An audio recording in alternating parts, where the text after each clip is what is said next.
Morning and welcome to the December 20th, 2022 CCIDA regular board meeting.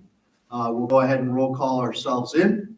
Blanchard here, Raymond here. Given Burton here. Do we have enough for a quorum? No. quorum or not.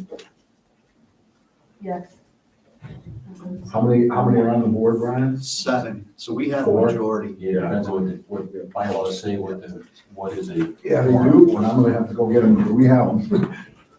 All right, we'll continue on at this point. We'll waive the reading of our mission statement. I guess we gotta wait to vote on minutes. Yeah. And everything else for that matter. So let's talk a little bit about the mission statement. We had made a recommendation to change the mission statement. And that was, yeah. What Sarah and I discussed.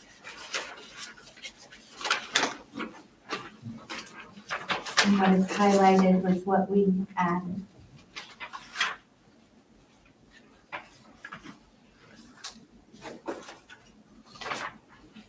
I included the old mission statement, the current mission statement, and then, Okay, so the revised is on the back. yes, yeah. So I'm just going to read the revised real quick, and then we can discuss. Our mission is to promote, develop, encourage, and assist in the acquiring, construction, reconstructing, improving, maintaining, equipping, furnishing, industrial, manufacturing, warehousing, commercial, agricultural, research, and recreation facilities, including industrial pollution control facilities, green energy solutions, educational or cultural facilities, railroad facilities, and continuing care retirement communities. To provide financial assistance and thereby advance the job opportunities, workforce development, job growth, health, general prosperity, economic welfare of the people of Chenango, and to improve their recreation opportunities, prosperity, and standard of living. And it looks like the added verbiage is highlighted there. So the word agricultural, green energy solutions, workforce development, and job growth. Any feedback on that? Should there be anything about job retention? Yep. We could do job growth and retention. Yes.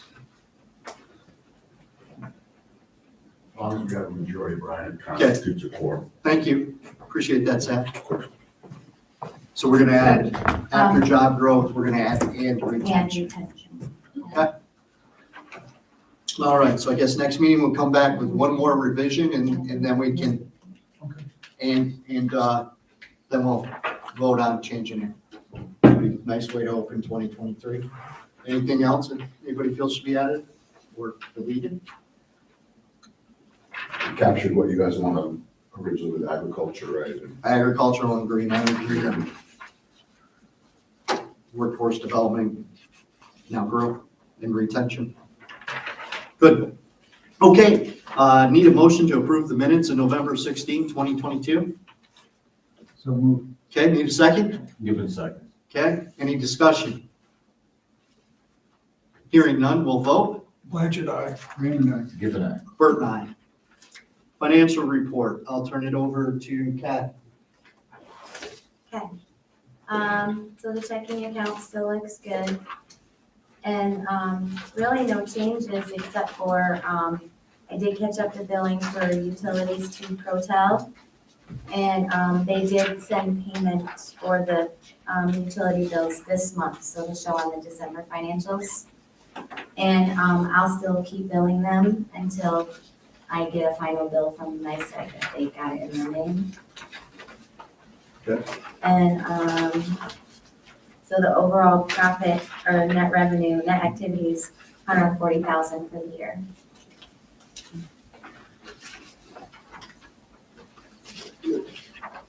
Pete, did you want to ask something? Yeah, we've had 2 real estate transactions. We sold something, we bought something. Mhm. When will that show up on the balance sheet? The end of the year, so December I'll do all of the transactions for in and out for the property. Okay. Yep, so that'll show up in the balance sheet. Okay, thank you. You're welcome. That's when depreciation will be adjusted Yes. as well? Yep. Who that I guessed right?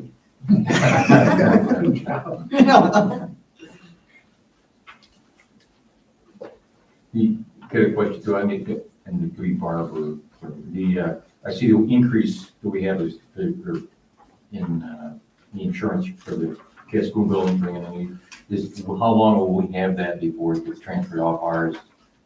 When it's sold.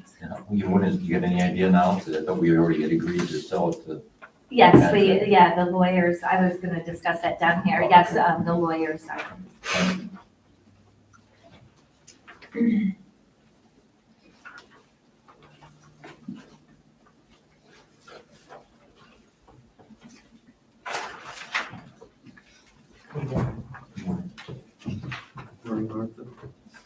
Morning, Martha.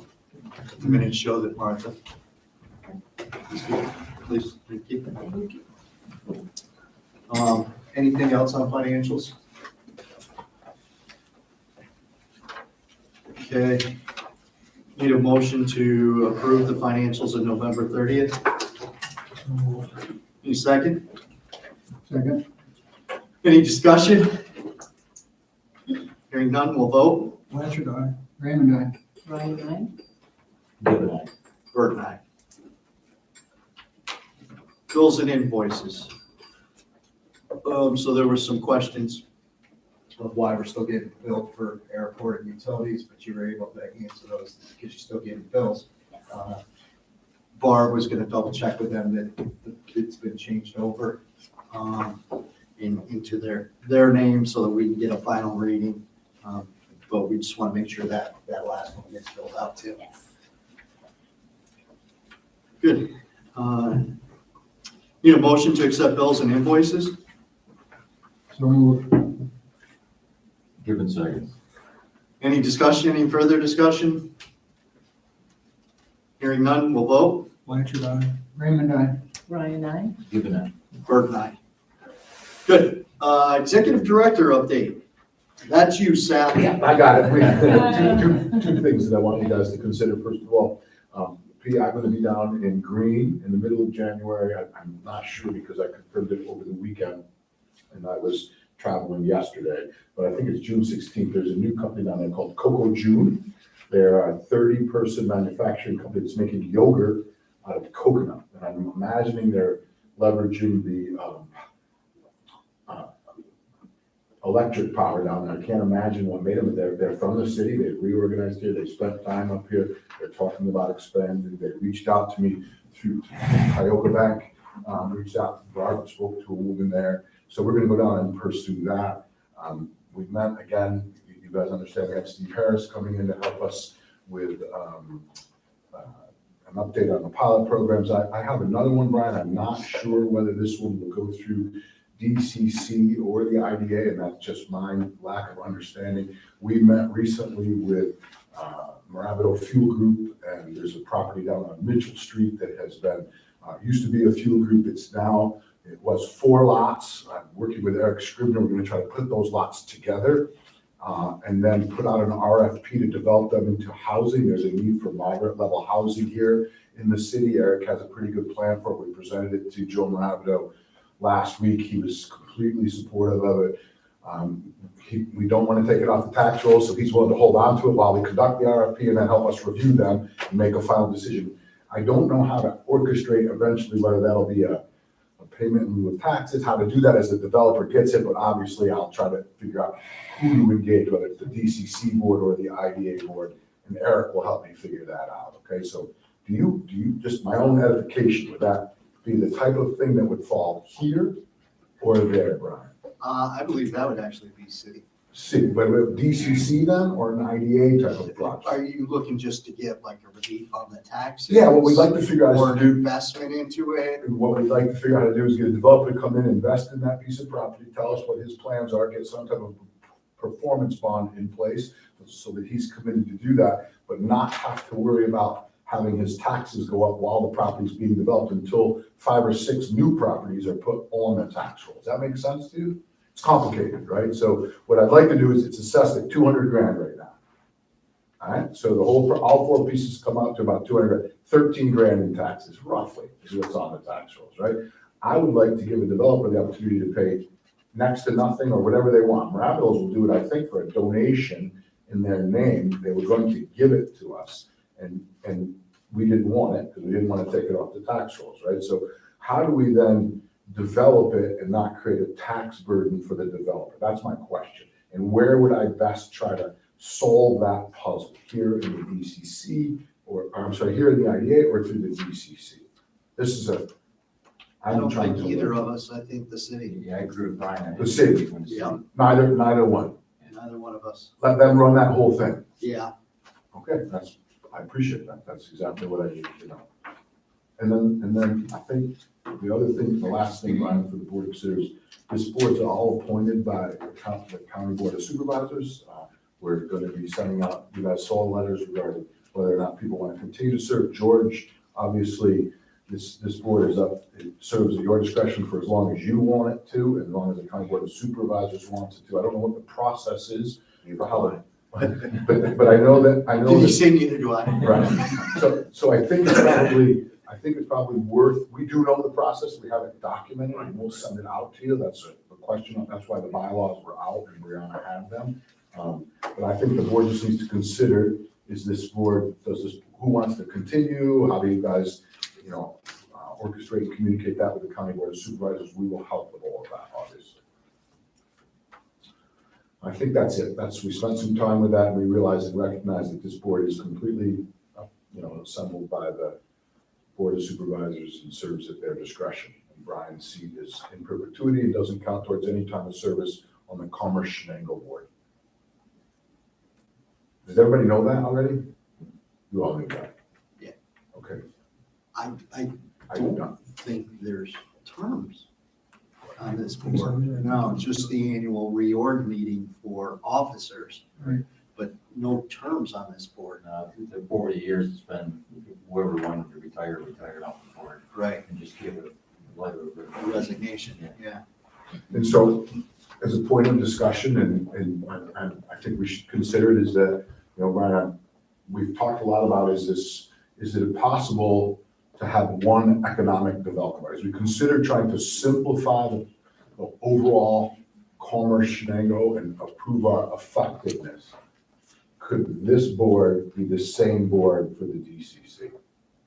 I mean, could there be one economic developer, a separate set of bylaws that operates under a different set of rules? One is a nonprofit, one is a government agency. But is there it'd be amendments to the bylaws? I'm gonna ask the same question of the DCC. The reason I ask you this, that's how other groups like this do it. The Greater Binghamton Foundation does it like that. They have 4 agencies, they call it the agency, they're together.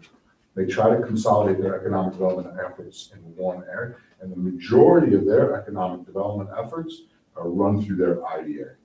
I'm going to go try to understand that more, Brian, but I don't know if there's any appetite for that, and we shouldn't go down that path if there's not within the board.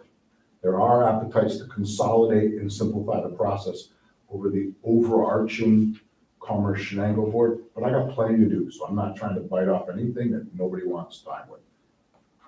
That's a question for you guys. I'm just not sure, and you and I have had, sidebar conversations on That's this. why I didn't want to do it anymore.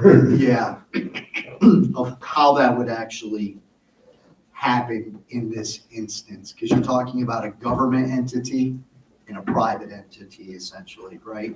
And I understand they're both economic development and our missions are pretty similar and close, but we have governmental power, whereas they don't, whereas Right. DCC doesn't. We're all appointed by George, essentially. The board was actually 5 when I started.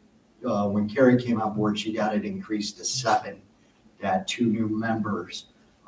So if we wanted to add another member, which I know that's not what you're looking to do, but potentially some crossover from DCC, because I get to go to DCC meetings, but nobody comes to our meetings, Right. even though they're open. I'm not trying to run much, the truth of the matter is, we're just trying to figure out, is there an appetite and simplification process, because we have 4 boards across a lot of these, and it's okay with me, I haven't been here long enough to say this would work. I've been asked to look at, could there be a more simple structure that would allow us to be more effective? That's the question I've been asked.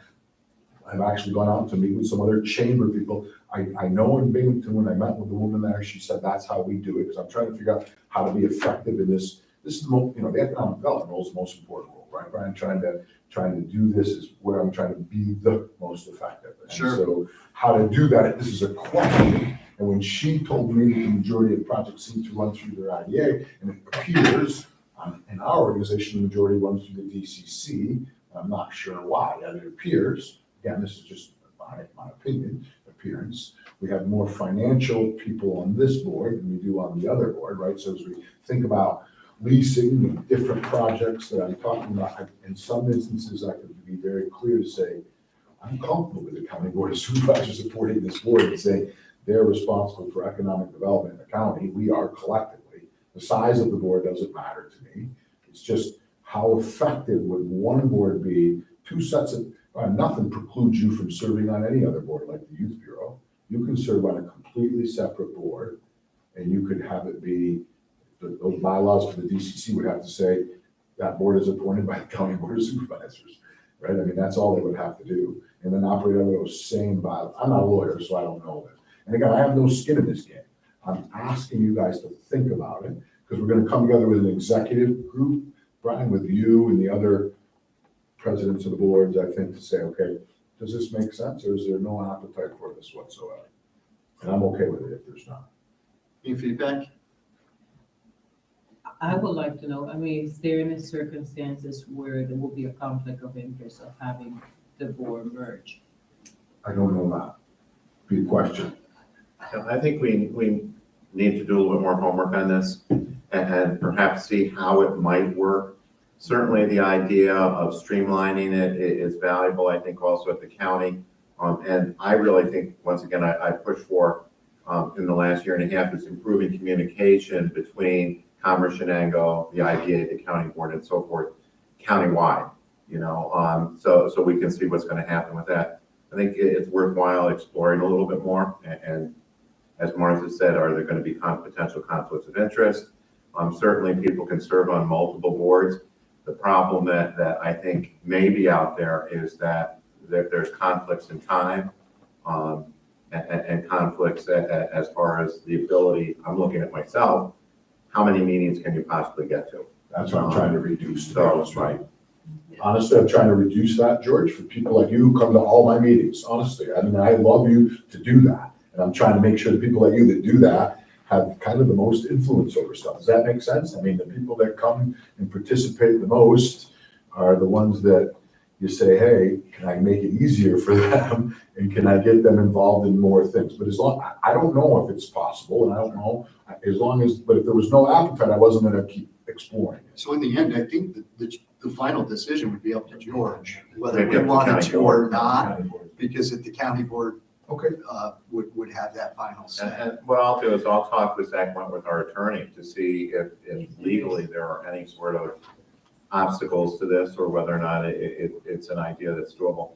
Certainly, comparing Broome County, and I don't want to do that. They're in a totally different ballgame than we are, just simply in size. And sometimes, we can't do certain things because we don't have the personnel and the people to do those kinds of things. Totally understood that. And I just don't, that's why I don't want to, I just thought that was the first suggestion I'd heard, because then the foundation, which is completely selected by the Commerce Board, could be a subset of that board. So those 2 boards could be simplified as well. Just the only place I'd heard of where a suggestion might be possible, but George, I'd be happy to meet with Zach as well. Sure. If he'd be willing to, if you ask him if he's, I'll bring the bylaws over and just, if he's willing to talk to me, I'd be happy to, as long as you're okay with that. Because I have no skin in the game. I want to know what's the most effective for what will help us be the most effective. That's all I want. I think that's it. Okay. You got Railroad and Greenway down here? I had that conversation, I apologize, I've got to go back, Brian, and ask if we could have Dr. Holmes come in and figure out. He was supposed to come back to me with exactly what his proposal was. He said that for some reason he came to this board previously, and that the IDA was I told you, was somewhat reluctant to them utilizing the railroad for their pump card idea, and he wanted us to be an advocate. I sat for them for over an hour at their Greenway mission and trying to talk to them about how I knew that wasn't the case. I knew that the IDA was supportive of it. I knew that the Railroad Association we were in contact with them still because there were hopes they were going to revitalize the railroad. He was supposed to come back to me with what his proposal would be to sit in front of this group so we would become advocates, even though I told him we were, and he hasn't gotten back to me. So I will continue to try to. I believe there is something there. Again, I encourage you all. There's a podcast out there called Reimagining Rural by the Brookings Institute. And it talks about recreational tourism, and it talks about a place in Pennsylvania that utilized a four-wheel drive park, and they worked together with the city to change the trajectory of a town called Chemogan, believe it or not. I think that's the name of it. And literally it's worth doing. And it's where this whole idea germinates from, Brian, but I don't have an update on it because when I went to meet with the Greenway people and tried to get them to understand that there should be some economic tie to this, which will generate more enthusiasm. It was a more difficult conversation than what I expected. And so I just took a step backwards and said, I'm going to try to figure out how to approach this from a different perspective. Again, I believe our rivers are in our waterways, our natural resources are the one thing that's not going to change, and how do we leverage those resources economically? There's not a single economic usage of the river, Chenango River, that I can think of as far as any kind of recreational tourism, and I see it everywhere. So I keep talking to people about it, and I've got a couple people that Isaiah Sutton and Johnny Camp that I'm going to go back to. I've got a couple spots on the river that I think are accessible and potentially doable. But again, I don't have much of an update right out of it. I'm trying to pursue the idea. So the only thing I'd say is that when Dr. Holmes came in the last time, he wasn't trying to support the cart, the idea of using the carts on the tracks. He was trying to get the IDA to support giving the property over to his hiking group, and they wanted to take it over and have it. Well, the problem with that is one thing you got to remember is with the monies that were spent on improving the railroad, I don't know what the tie-ins are. I know that FEMA in New York State has ties that you have to follow after you spent like $4 million on the railroad. You have to keep it in existence for so many years and everything else. So that's one of the reasons we couldn't just give it to them anyways. And plus, we were still debating ourselves, is the railroad viable and needed here in Chenango County to help draw in industry or not? So that was one thing we looked at the time. But it wasn't with the idea of what. I'm sorry. Excuse me. He kept going on and on about how the IDA wanted to use it for industry and rail, and he wouldn't come out, but I understood what you were saying to be true. He wouldn't come out and say, we want you to give us the property, which it doesn't matter whether industry is coming back or not. I wouldn't recommend that we give that property, because they want to make that, in my opinion, they want to make that a very much of a conservation effort, and they haven't considered how to do both. And I think that there's a way to do both. And so he wouldn't come out and say that, right? But when he comes out and says that, I will clearly know I'm supportive of using it for recreation. I'm just not supportive of giving it to anybody right now, right? So, and the idea of use of the river, if you look into what Chenango County has done over the past several years, or past 20 years, I don't go back that far now, but we worked with New York State DEC and put in several canoe launch areas and stuff. We did it at the Halfway House Bridge. That was done through a program that we got funding for and supported through New York State DOT, the federal government, and DEC. We did one down in Brisbane Crossing. We put in alongside there. That was done again with funds that we were able to get. And then we did one on off of Route 8 before you get to Rockdale. There's one right there. We put in working. Those we work with the towns and the states to put in. Plus, the state has worked with us on putting some in, like the one on Route 12 coming into Norwich, from North Norwich in there. So they've been doing, you know, that still program is available, and again, get access to the river, which is a great asset. And so, you know, if you talk about grand ideas, Randy, but I don't have a lot of grand ideas, because, I mean, if I had one, I'd like to utilize, I know where all those spots are, and I believe that every one of those could be accessible and drop-in points for somebody that wants to commercialize that up and down the river, like they do with those pump cars, right? When you see them, so I believe that that has huge value, and I believe that there eventually will be somebody that also sees that. You'll eventually see, you know, recreational vehicles parked in different spots like you see in Green. And I just believe that there's something there. And just so you guys know, Shane Butler has gotten approval and funding to do a 2050 plan for the county. And I'm hoping we'll be engaged in that, because I think the city and the town both want to try to do a plan. I'm hoping we can do a comprehensive plan, and we can talk about all of these different things together, right? So I think I don't want to do any of this in a vacuum. Yeah, see, the fishing access has been actually mapped and brochured by Cornell Cooperative Extension within the last, I'll say, 10 years. It could be 4 or 5 years ago. But they're once again, I think, trying to coordinate the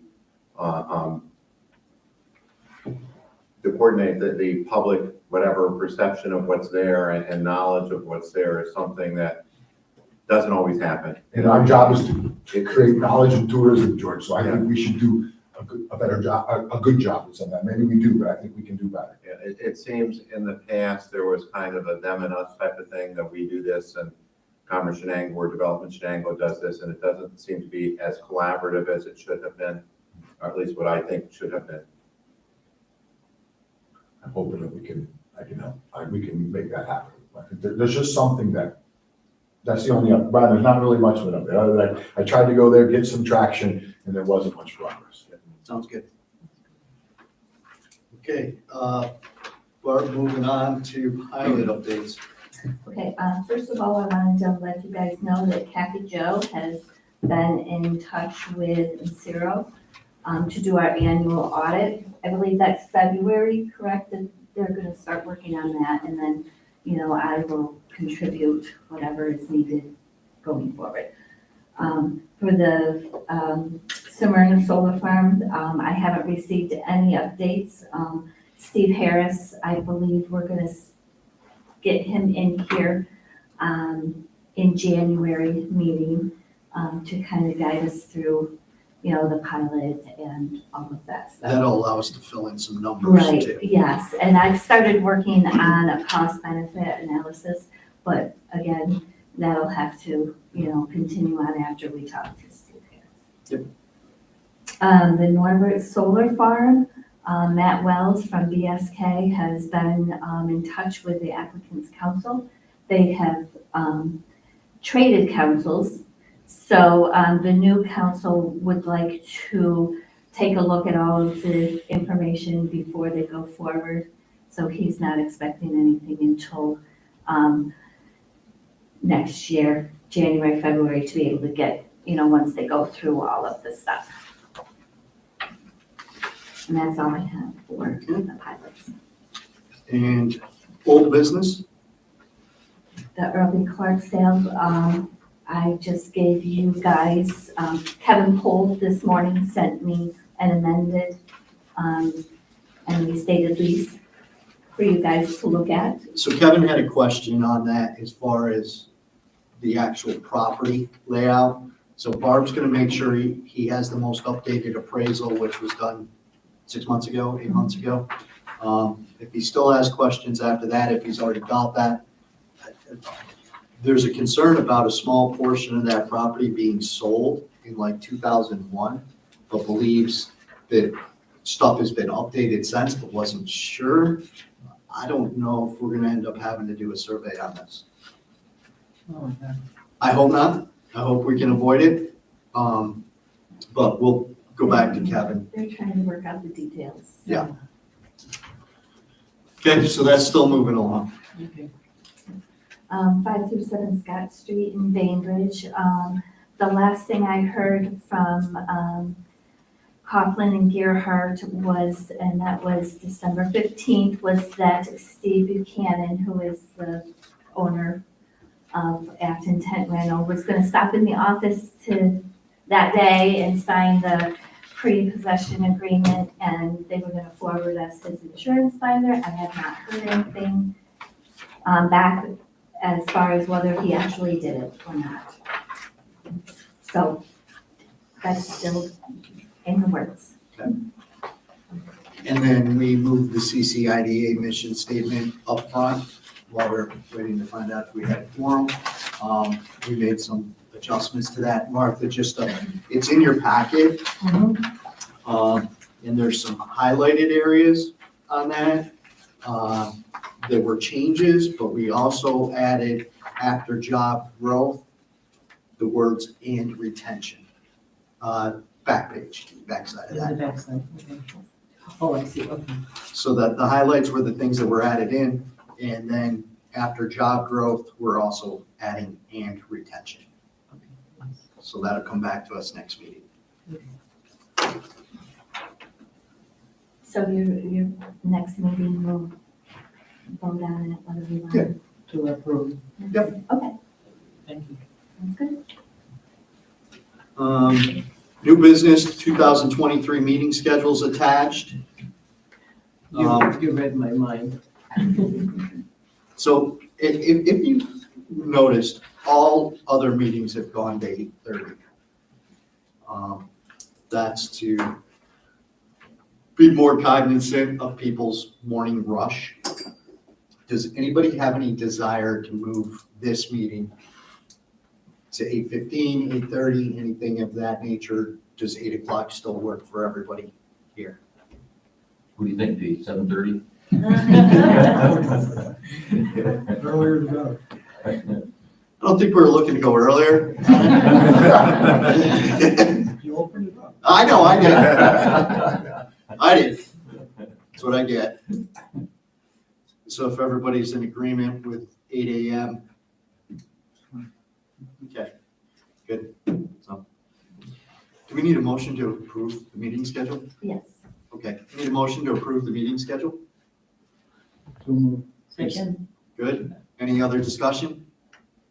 no, just, as the group knows, I'm involved with the,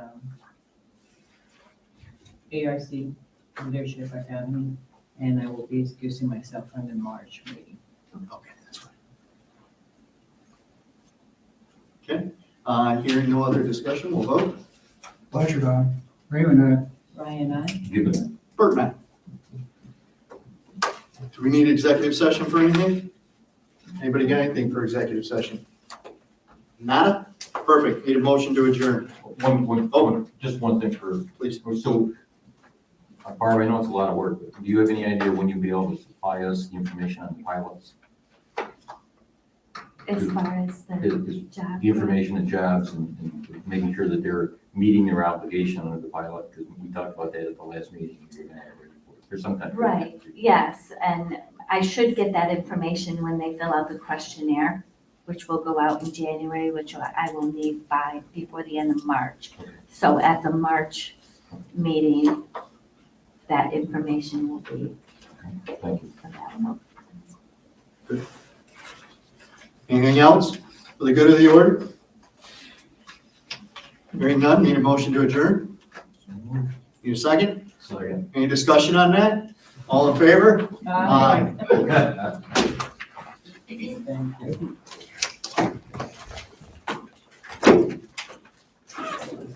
We've had a long time.